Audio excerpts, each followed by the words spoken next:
Cuentos infantiles. La Bella Durmiente.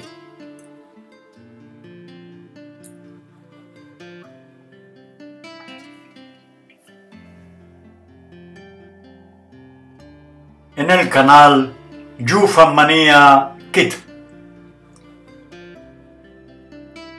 En otros tiempos había un rey y una reina cuya tristeza, porque no tenían hijos, era tan grande que no puede ponderarse.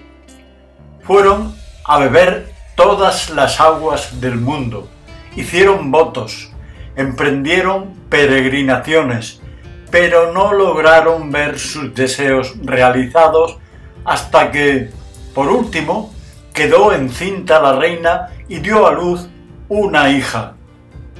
La esplendidez del bateo no hay medio de describirla, y fueron madrinas de la princesita todas las hadas que pudieron hallar en el país, y fueron 7, con el propósito de que cada una de ellas le concediera un don, como era costumbre entre las hadas en aquel entonces, y por este medio tuvo la princesa todas las perfecciones imaginables.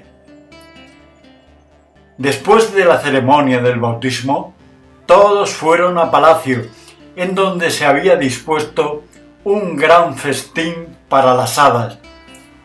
Delante de cada una se puso un magnífico cubierto con un estuche de oro macizo, en el que había una cuchara, un tenedor y un cuchillo de oro fino, guarnecido de diamantes y rubíes.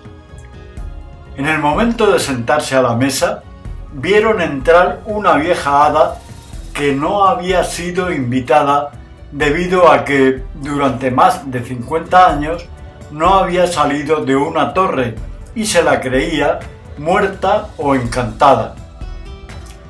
Mandó el rey que le pusieran cubierto, pero no hubo medio de darle un estuche de oro macizo como a las otras, porque solo se habían ordenado construir 7 para las 7 hadas.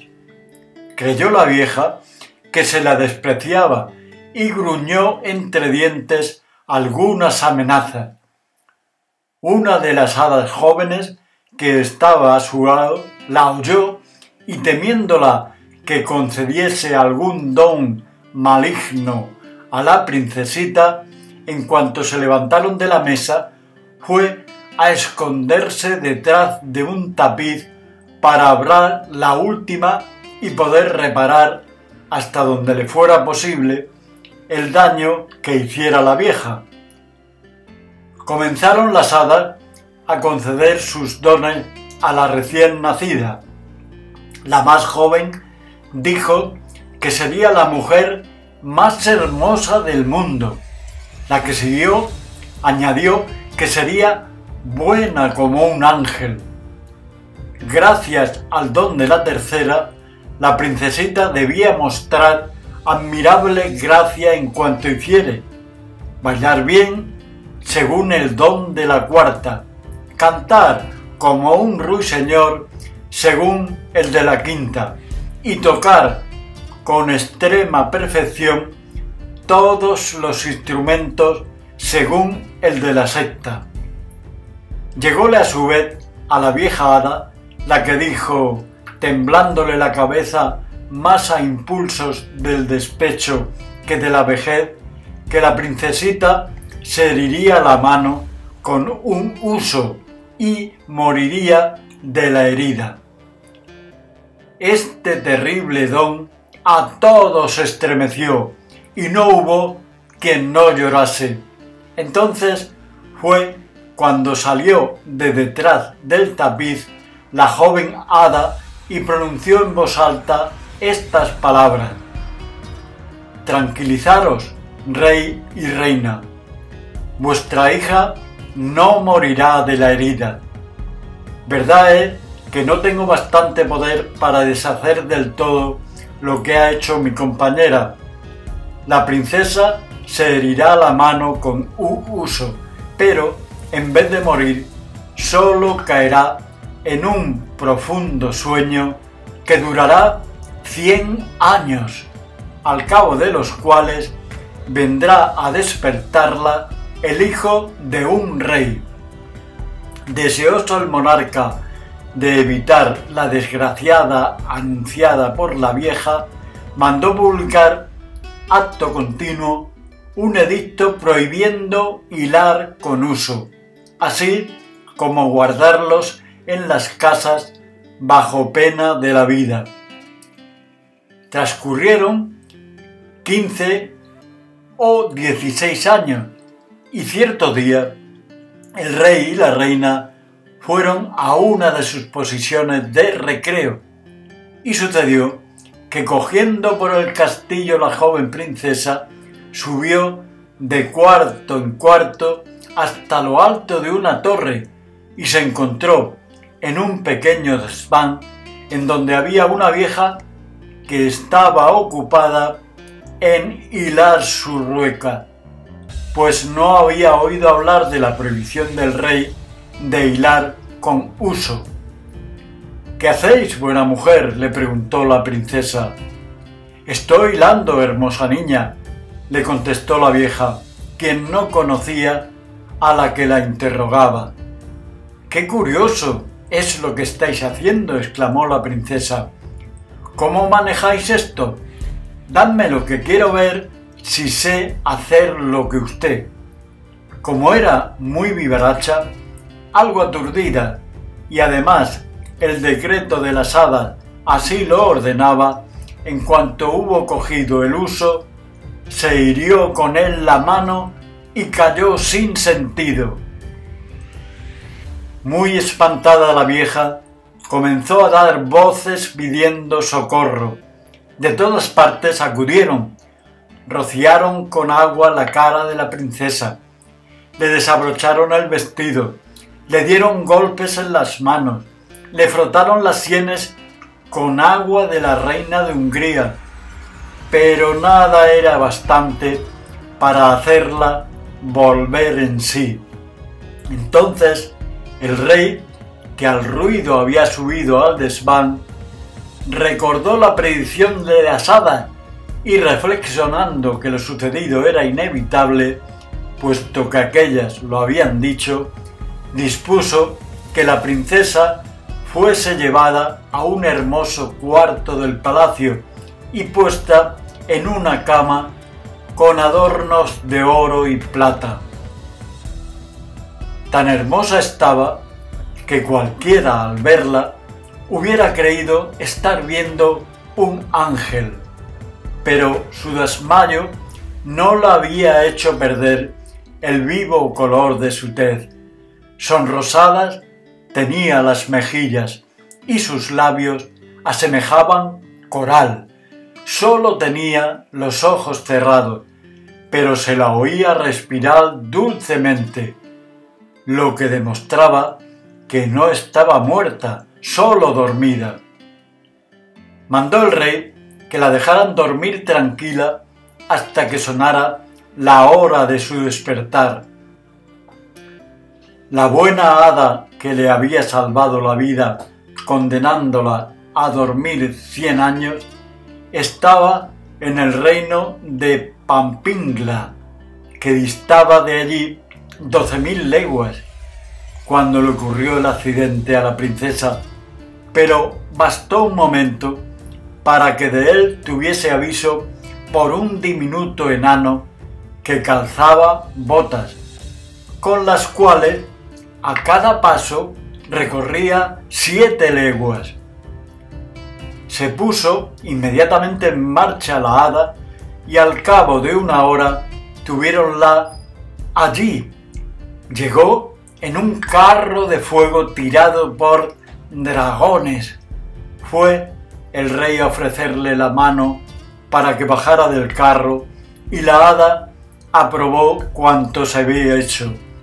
Y como era en extremo previsora, le dijo que cuando la princesa despertara se encontraría muy apurada si se hallaba sola en el viejo castillo. He aquí lo que hizo.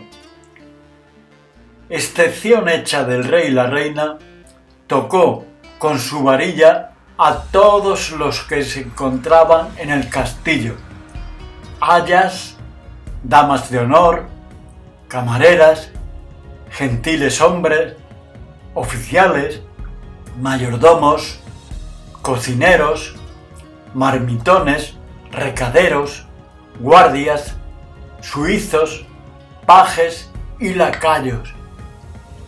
También tocó los caballos que había en las cuadras y a los palafreneros, a los enormes mastines del corral y a la diminuta Tití, perrita de la princesa, que estaba cerca de ella encima de la cama. Cuando a todos hubo tocado, todos se durmieron para no despertar hasta que despertara su dueña, con la cual estarían dispuestos a servirla cuando de sus servicios necesitara. También se durmieron los asadores que estaban en la lumbre, llenos de perdices y de faisanes, e igualmente quedó dormido el fuego. Todo esto se hizo en un momento, pues las hadas necesitan poco tiempo para hacer las cosas.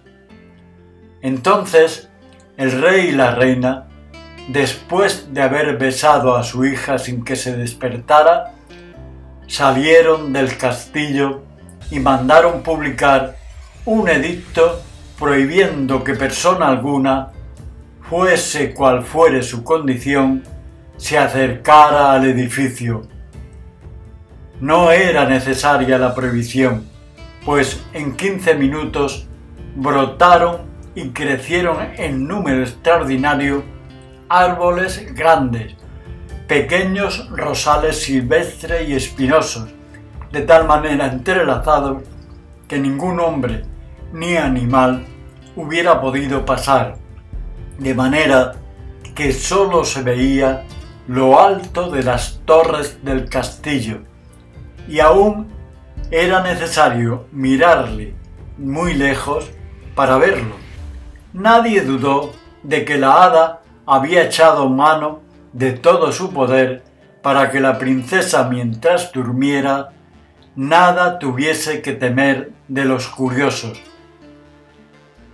Pasados los 100 años, el hijo del monarca que reinaba entonces, debiendo añadir que la dinastía no era la de la princesa dormida, fue a cazar a aquel lado del bosque y preguntó qué eran las torres que veía en medio del espeso ramaje.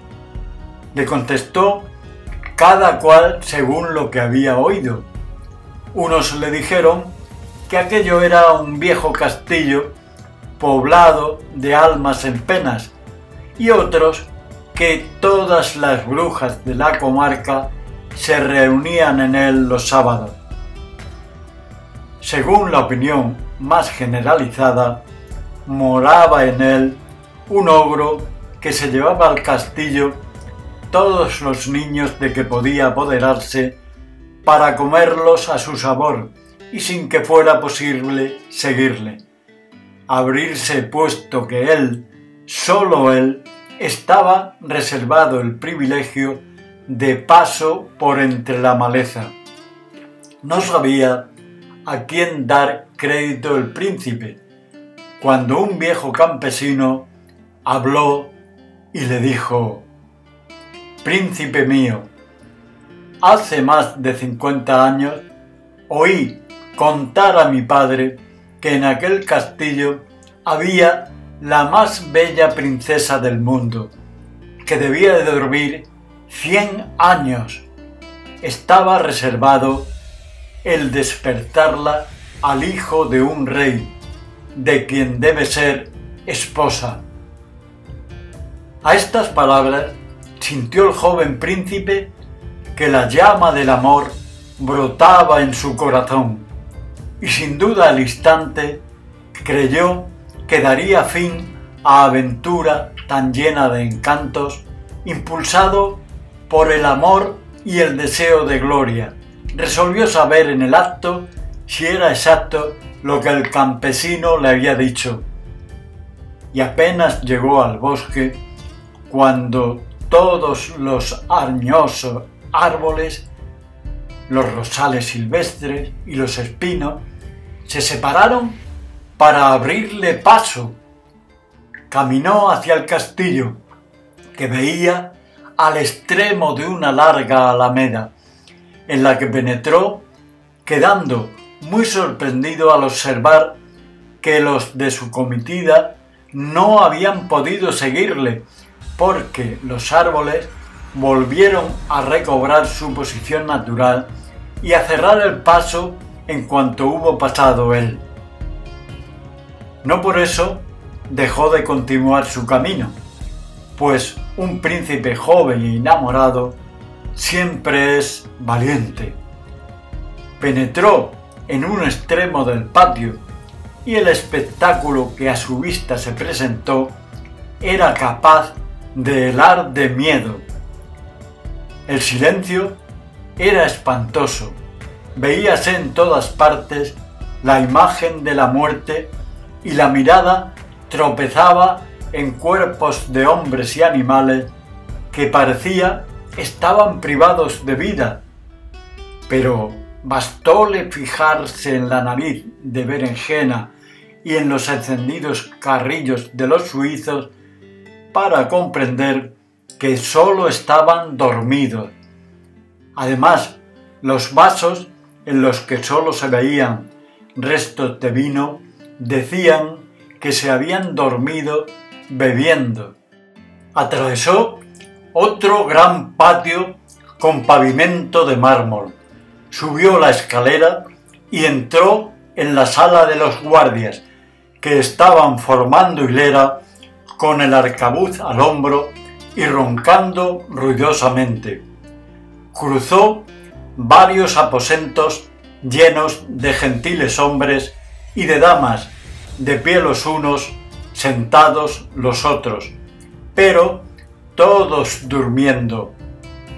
Penetró en una cámara completamente dorada y vio en una cama, cuyos cortinajes estaban abiertos, el más hermoso espectáculo que a su mirada se había presentado. Una princesa que parecía tener 15 o 16 años y cuya deslumbradora belleza tenía algo de luminosa y divina. Aproximóse a ella temblando y admirándola y se arrodilló al pie de la cama. Como había sonado la hora en que debía tener fin el encantamiento, la princesa despertó y mirándole con tiernos ojos le dijo: «¿Sois vos, príncipe mío? ¿Cuánto os habéis hecho esperar?» Y llenaron de contento al príncipe tales palabras y más aún la manera como fueron dichas. No sabía cómo encontrarla su alegría y agradecimiento y le aseguró que la amaba más que a sí mismo.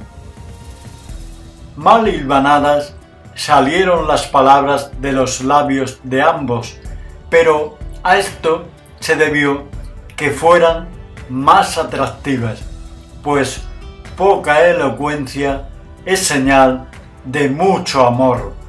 La confusión del hijo del rey era mayor que la de la princesa, cosa que no ha de sorprender, pues ella había tenido tiempo de pensar en lo que le diría, pues se supone, aunque nada de ello indique historia, que la buena hada le había procurado el placer de agradables sueños durante los 100 años que estuvo dormida.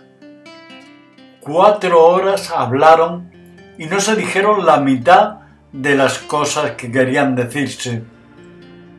El encantamiento del palacio cesó al mismo tiempo que el de la princesa, y cada cual pensó en cumplir con sus deberes, pero como no todos estaban enamorados, su primera sensación fue la del hambre, que sensiblemente les aguijoneaba.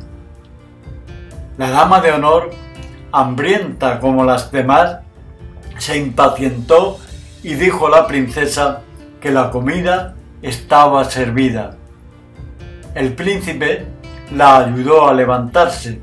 Estaba vestida con mucha magnificencia, pero guardóse de decirla que su traza y tocado se parecían a los de su abuela y que la moda del cuello que llevaba había pasado hacía mucho tiempo, pero su vestido y adornos en nada disminuían su belleza. Pasaron a un salón con espejos y en él cenaron servidos por los gentiles hombres de la princesa.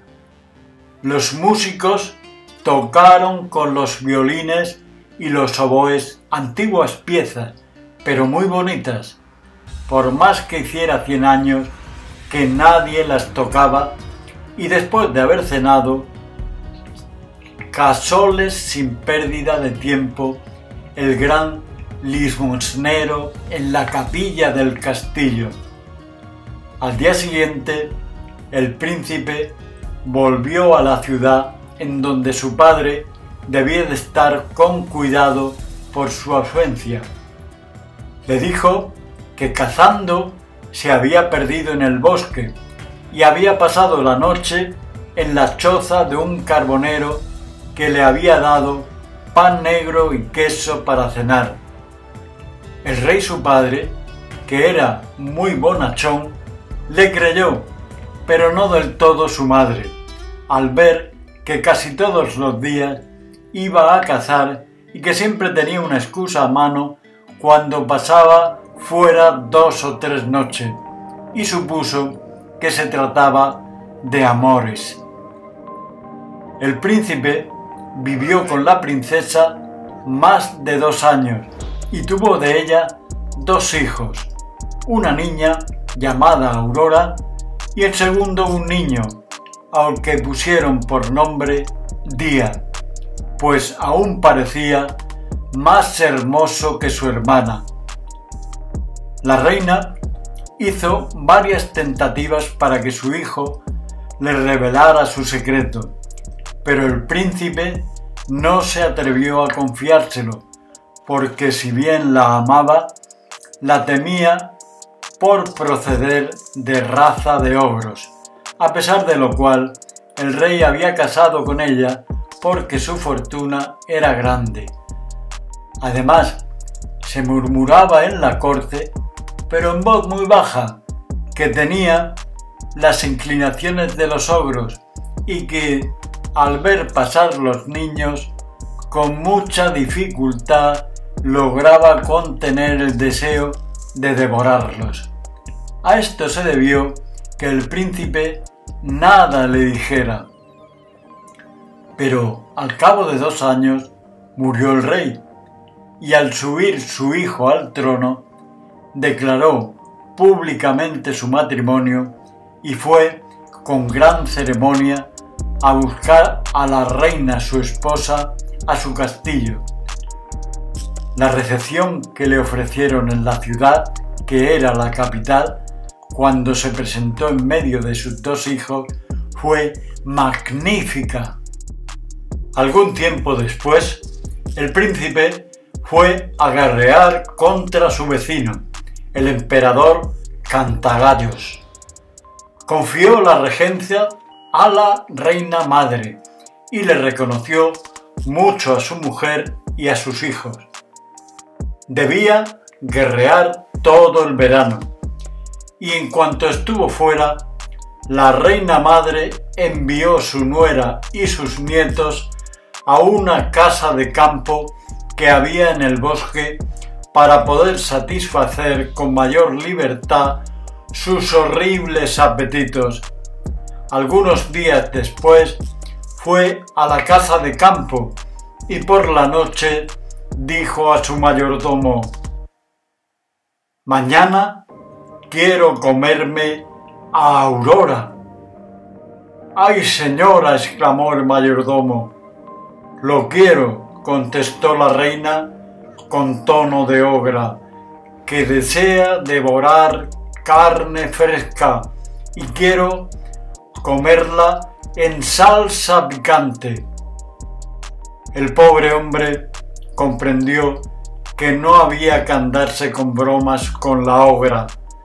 Tomó un enorme cuchillo y subió al cuarto de la pequeña Aurora. Tenía entonces 4 años y al verle corrió hacia él saltando y riendo. Le abrazó y le pidió un caramelo.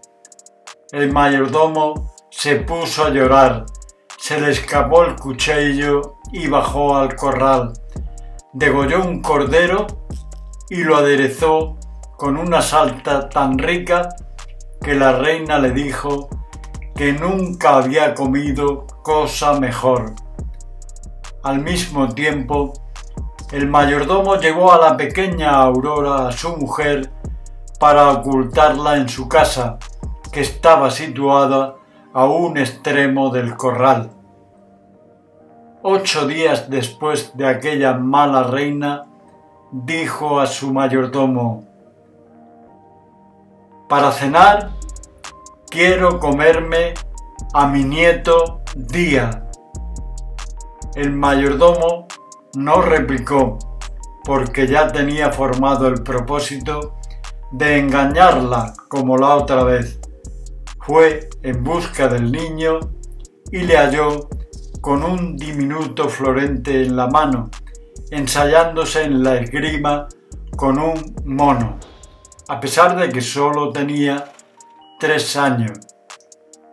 Lo llevó a su mujer, que le ocultó junto con Aurora, y el mayordomo sirvió a la reina madre un cabritillo muy tierno que halló sabrosísimo. Hasta entonces todo había marchado perfectamente, pero una tarde aquella perversa ogra dijo al mayordomo: «Quiero comerme a la reina aderezada en salsa picante, lo mismo que sus hijos». El buen hombre quedó aplastado, no sabiendo cómo engañarla. La joven reina tenía 20 años, sin contar los 100 que había pasado durmiendo. El pobre funcionario desconfiaba de hallar en el corral una res cuyas carnes fueran semejantes a las de una princesa de tan extraña edad. El mayordomo, para salvar su vida, tomó la resolución de degollar a la reina y subió a su cuarto con la intención de realizar su propósito. Mientras subía, se excitaba a la ira y entró puñal en mano. No quiso cogerla de sorpresa y con mucho respeto le dijo cuál era la orden que le había dado la reina Male. «Cumple con tu deber», contestó ella tendiéndole el cuello. «Ejecuta la orden que te han dado y volveré a ver a mis hijos, a mis pobres hijos, a quienes amaba tanto». Desde que se los habían quitado sin decirle nada, la reina les creía muertos. «No, no, señora», exclamó el pobre mayordomo muy conmovido. «No moriréis, pero no por eso dejaréis de ver a vuestros hijos, pues los veréis en mi casa en donde les he ocultado, y de nuevo engañaré a la reina sirviéndola una corza en vuestro lugar». La llevó en el acto a su habitación y la dejó que abrazara a sus hijos y confundiera sus lágrimas con las suyas, mientras él se fue a guisar la corza, que la ogra se comió a la cena con el mismo apetito que si hubiese sido la reina. Estaba muy satisfecha de su crueldad y se disponía a decir al rey cuando regresara que los lobos hambrientos se habían comido a su mujer y a sus hijos. Cierta noche, según costumbre, rondaba por los patios y corrales del castillo por si olfateaba carne fresca. Oyó que su nieto lloraba porque su madre quería pegarle por haber hecho una maldad. Y también oyó la vocecita de Aurora, que pedía perdón para su hermano.